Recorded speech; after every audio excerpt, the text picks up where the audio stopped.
Janice was a woman in my parish whose funeral mass I celebrated a few weeks ago.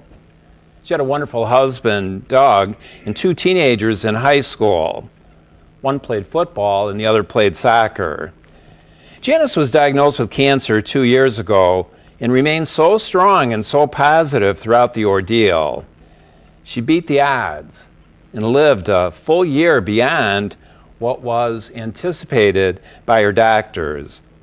I saw her in our church often with her husband on their way home from doctor appointments.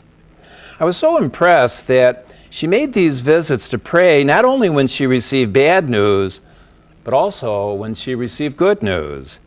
She told me it was important to go to her knees not only to ask for help, but to also give thanks. She and the family came to Mass every Saturday afternoon at 4, and she led the family up the aisle to receive communion each week.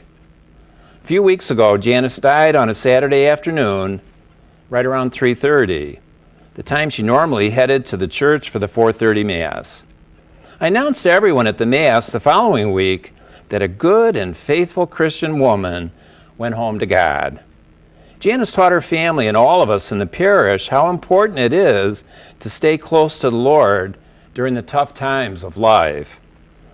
Today in our first reading, we hear how Job had experienced so many losses and so much suffering. He was a good man and he did not deserve to suffer so much. A misguided friend tells Job that certainly he must have done something wrong at some point in his life to deserve such heartache. Job does not believe this.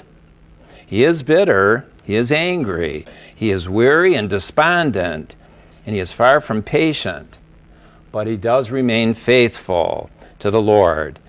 Despite months of misery, troubled nights, being restless until dawn, and not seeing happiness in such a long time, Job stays with God and realizes God is with him.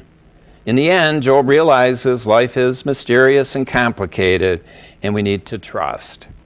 Christ in the gospel reading is the one who heals the brokenhearted, cures the sick, drives out demons. He heals Simon Peter's mother-in-law from a fever, and he helps her up, and then she waits on the disciples. The proper response to healing and help from the Lord is to serve.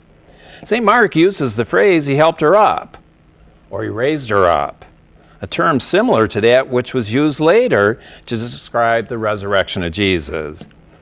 I remember telling Janice once when she was praying for a little more time with her family and wanting a miracle, that the ultimate miracle given by God is the miracle of being raised up.